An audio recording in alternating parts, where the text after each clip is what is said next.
இதான் ஆஃபரா? எவ்வளோ?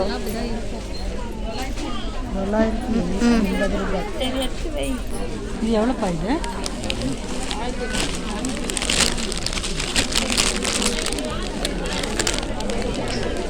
Hello friends, welcome to Kalyani சுலகம். இன்றைக்கி இந்த வீடியோ ஷாப்பிங் வீடியோவாக தாங்க இருக்க போது. அதுவும் டி நகர் ரங்கநாதன் ஸ்ட்ரீட்டில். சொல்லவா வேணும், ஸ்ட்ரீட் முழுக்க ட்ரெஸ் கடை தான். அங்கே போனோன்னா போதும், ஒரு நாள் முழுக்க வேடிக்கை பார்த்தே கழிக்கலாம். அந்த அளவுக்கு இருக்கும் ட்ரெஸ் மெட்டீரியல்ஸ் எல்லாமே. அதுவும் இது ஆடி மாதம், சொல்லவா வேணும். எல்லா கடையிலையுமே ஆடி ஆஃபர், ஆடி ஆஃபர், ஆடி ஆஃபர். ஒன்று எடுத்தால் 1 ஃப்ரீ, ஒன்று எடுத்தால் 4 ஃப்ரீ, ஒன்று எடுத்தால் 2 ஃப்ரீ. இப்படி சத்தம் காதுகளில் கேட்டுக்கிட்டே இருக்குங்க. ஆக்சுவலாக நாங்கள் பார்த்திங்கன்னா ட்ரெஸ் எடுக்கணும் அப்படின்னு சொல்லிட்டு போகலை. நாங்கள் வேறு வேலை விஷயமாக டி நகர் வரைக்கும் போயிருந்தோம். ஸோ அந்த வேலை நேத்திக்கு முடியலை. சரி, போனதுக்கு ஆடி ஆஃபரில் ஏதாவது ட்ரெஸ் எடுத்துகிட்டு வரலாம் அப்படின்னு சொல்லிட்டு ரங்கநாதன் ஸ்ட்ரீட்டுக்குள்ளே புகுந்துட்டோங்க. ரங்கநாதன் ஸ்ட்ரீட்டுக்கு போயிட்டு ட்ரெஸ் எடுக்காமல் வர முடியுமா? சரி, வாங்க வீடியோக்குள்ளே போகலாம். அதுக்கு முன்னாடி நம்ம சேனலை இன்னும் சப்ஸ்கிரைப் பண்ணாமல் பார்த்துட்டு இருந்தீங்கன்னா சப்ஸ்கிரைப் பண்ணிக்கோங்க. கூடவே பெல் பட்டன் இருக்கும், அதை ப்ரெஸ் பண்ணி அதில் ஆல் ஆப்ஷனை கிளிக் பண்ணிக்கோங்க. மறக்காமல் லைக் பண்ணுங்கள், ஷேர் பண்ணுங்கள், கமெண்ட் பண்ணுங்கள். இப்போ நாங்கள் ஃபஸ்ட்டு எந்த கடைக்கு போயிருந்தோம்னு பார்த்தீங்கன்னா ஜெயச்சந்திரன் தாங்க.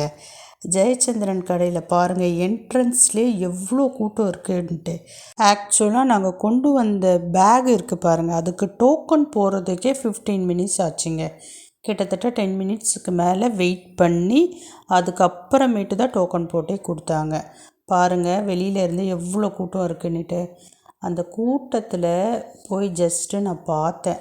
இந்த கூட்டத்துக்குள்ளே போய் நம்மளால் நுழைஞ்சி அந்த சாரீஸ் எல்லாம் எடுத்து பார்க்க முடியாதுன்னு முடிவு பண்ணிவிட்டு அங்கேருந்து நைஸாக நகர்ந்து வந்துட்டேங்க.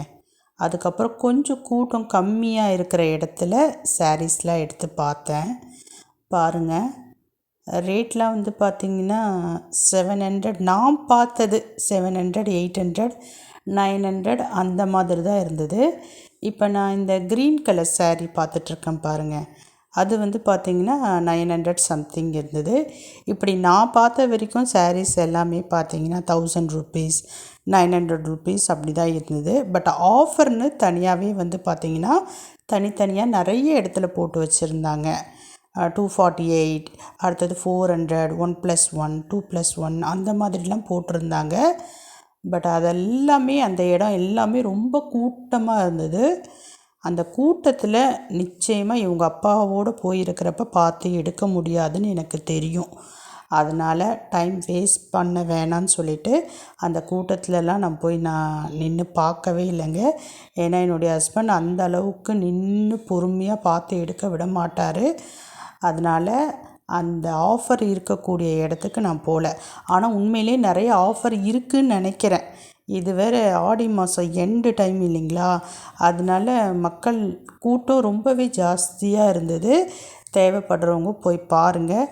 அங்கே ஆஃபர் இருக்கவே தான் வந்து பார்த்திங்கன்னா அவ்வளோ கூட்டம் இருந்ததுன்னு என் மனசுக்கு தோணுச்சு. ஸோ இவரோடு நான் போகாமல் ஒரு வேளை என் பொண்ணோடு மட்டும் போயிருந்தேன்னா நிச்சயமாக நான் கொஞ்சம் எலாபரேட்டடாக வீடியோ போட்டிருக்க முடியும்.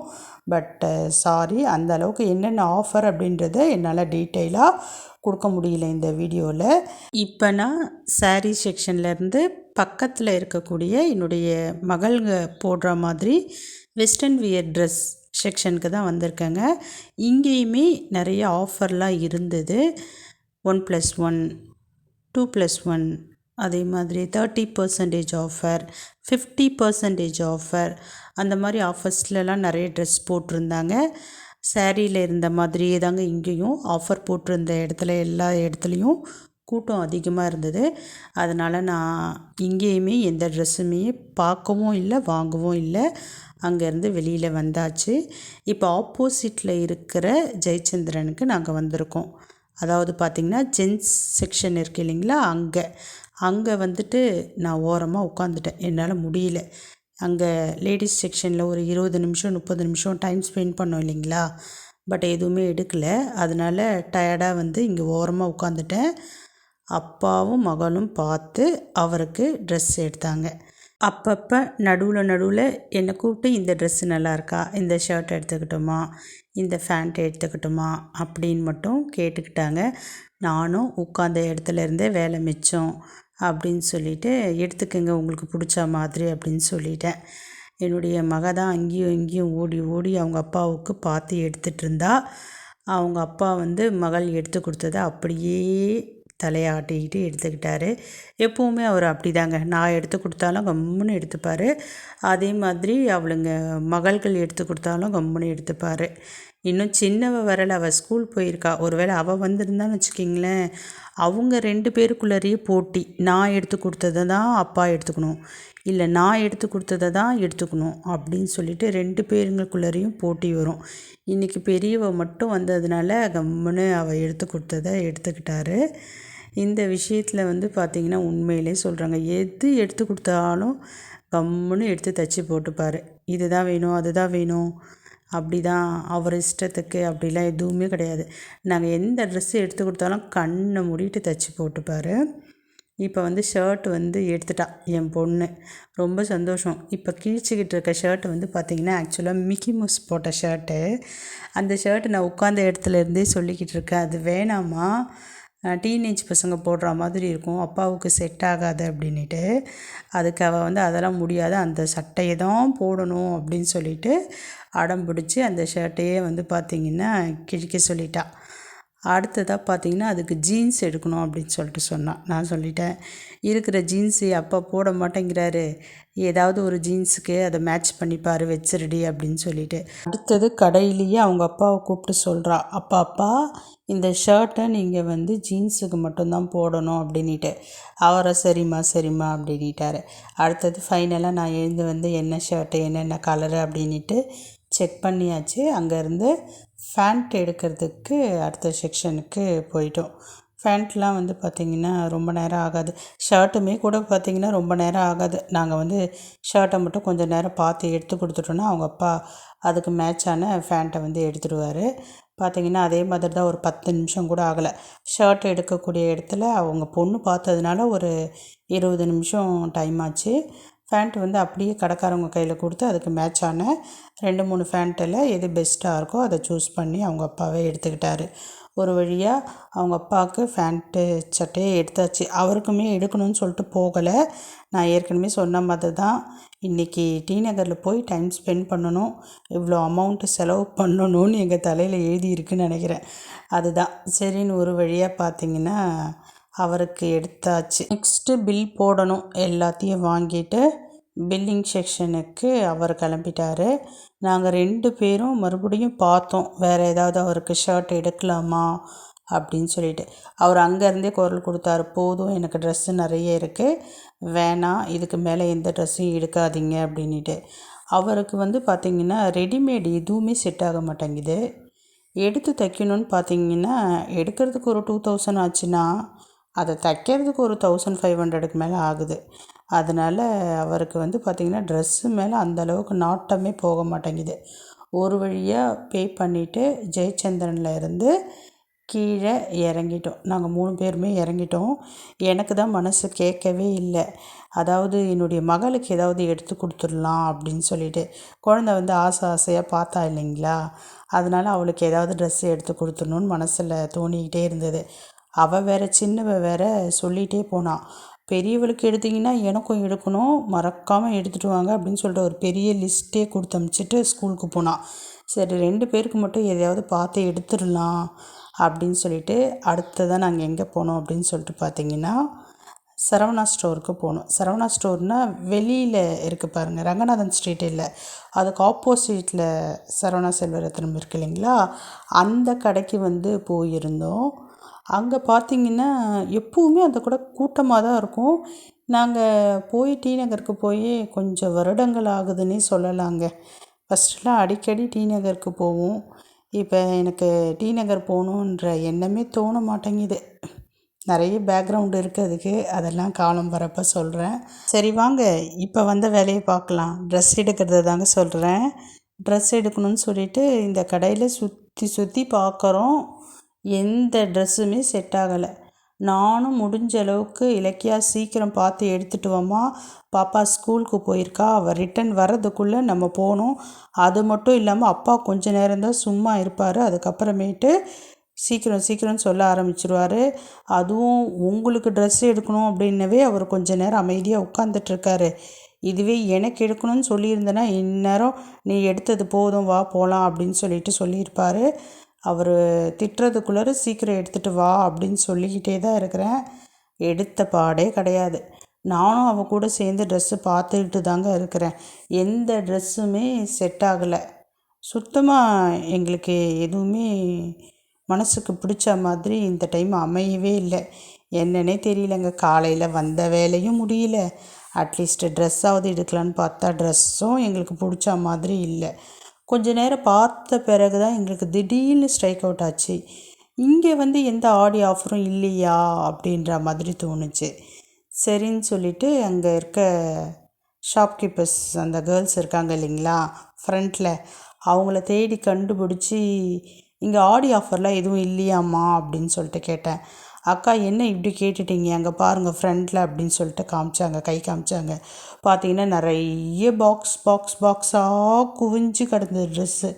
இது எல்லாமே ஆடி ஆஃபர் தான்க்கா, நிறைய ஆடி ஆஃபர் போச்சு, நீங்கள் எண்டில் வந்திருக்கீங்களே, இப்போ கூட இருக்குது போய் பாருங்கள் அப்படின்னு சொல்லிட்டு சொன்னாங்க. சாரீ செக்ஷனில் நிறைய ஆஃபர் இருக்குது. இது சுடிதார் செக்ஷன், வெஸ்டர்ன் செக்ஷன் தானக்கா, அந்தளவுக்கு இல்லை, ஆனால் பாருங்கள் அப்படின்னு சொல்லிட்டு ஒரு இடத்த காமிச்சாங்க ஃப்ரண்ட்லேயே. அங்கே போய் பார்த்தோம், நானும் என்னுடைய மகளும் போய் பார்த்தோம். நிறைய போட்டிருந்தாங்க, நிறைய பாக்ஸாக போட்டிருந்தாங்க. பட் சைஸ் எல்லாமே பார்த்திங்கன்னா மிக்சடாக இருந்தது. அப்படியே எக்ஸ்எல், எல், எம், என் அப்படின்ட்டு. அதே மாதிரி எல்லா ட்ரெஸ் மெட்டீரியலுமே கலந்த மாதிரியே இருந்தது. திடீர்னு டாப் மட்டும் இருந்த மாதிரி இருந்தது, திடீர்னு வெஸ்டர்ன் வியர் கலந்த மாதிரி இருந்தது, ஜீன்ஸுக்கு போடுற டாப் மாதிரி இருந்தது. கொஞ்சம் நேரம் எடுத்து பார்த்தோம்.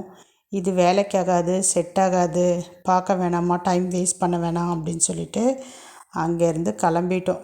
ஏதோ 2-3 எடுத்தா, அந்தளவுக்கு சொல்லிக்கிற மாதிரி இல்லை. அதை மட்டும் பில் போட்டுட்டு வாங்கிக்கிட்டு அந்த கடையிலேருந்து வெளியில் வந்தாச்சு. நாங்கள் டோக்கன் கொடுத்துருந்தோம் இல்லைங்களா, ஏற்கனவே எடுத்த ட்ரெஸ் எல்லாம் பார்த்திங்கன்னா டோக்கன் போட்டு வச்சுருந்தோம். அந்த ட்ரெஸ்ஸை வாங்கிக்கிட்டு வெளியில் வரப்போ கிட்டத்தட்ட 1 மணிக்கு மேலே ஆயிடுச்சு. ரொம்ப பசியாக இருந்ததா, பக்கத்தில் போய் சாப்பிடலாம் அப்படின்னு சொல்லிட்டு பக்கத்துலேயே ஒரு 2-3 கடை தள்ளி ஹோட்டலுக்கு அழைச்சிட்டு போயிருந்தார். வெஜ் ஹோட்டல் தான், எனக்கு சரியாக கடை நேம் ஞாபகம் இல்லை. பசியாக இருந்ததுனால ரொம்ப நேரம் எங்களால் அலையவும் முடியாது, அதனால் பக்கத்துலேயே இருந்த ஹோட்டலுக்கு போயிட்டோம். மீல்ஸ் எவ்வளோன்னு சொல்லிட்டு கேட்டோம். 150ன்னு சொன்னாங்க. சரி ஓகே சாப்பிட்டுக்கலாம் அப்படின்னு சொல்லிட்டு அங்கேயே உட்காந்துட்டோம். ஹேண்ட் வாஷ் பண்ணிவிட்டு வந்துட்டு லன்ச் கொண்டு வந்தாங்க. கொண்டு வரதை பார்க்குறப்ப நல்லா இருந்தது, சூப்பராக இருந்தது.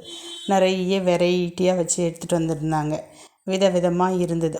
பார்க்கவே உடனே டக்குன்னு சாப்பிட்ணுன்னு தோணுச்சு.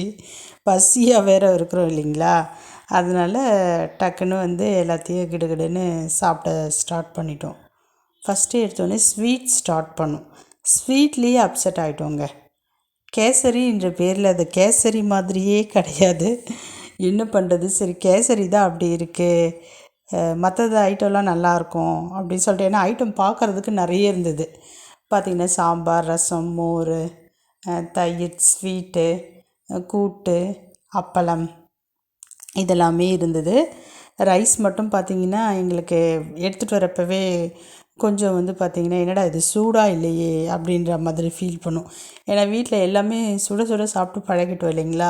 ரைஸ் பார்த்திங்கன்னா இத்தனைக்கும் நாங்கள் 1:10 அந்த டைம் நல்ல ஒரு கரெக்டான லன்ச் டைமுக்கு தான் போயிருந்தோம். அப்படி இருக்கிற பட்சத்துலேயே பார்த்திங்கன்னா சாப்பாடு நல்லா ஆறி இருந்தது. எங்களுக்கு என்னமோ ஃப்ரெஷ்ஷான ரைஸ் மாதிரியே தெரியல. வச்சுருந்த சாம்பார், ரசம், அடுத்தது பார்த்திங்கன்னா அந்த வத்தக்குழம்பு, இதெல்லாமும் கூட எங்களுக்கு ஃப்ரெஷ்ஷான ஐட்டம் போலவே தெரியல. சரின்னு சொல்லிட்டு ஒரு வழியாக சாப்பாடு போட்டுட்டு சாம்பார் ஊற்றுனோங்க. அந்த சாம்பார் பார்த்திங்கன்னா உப்பு கரிக்குது, வாயில் எடுத்து வைக்கவே முடியல. அதாவது எங்களுடைய டேஸ்ட்டுக்கு அந்த உப்பு வந்து ஜாஸ்தியாக தான் இருந்தது. நாங்கள் எப்போவுமே கொஞ்சம் உப்பு கம்மியாக தான் சாப்பிடுவோம்.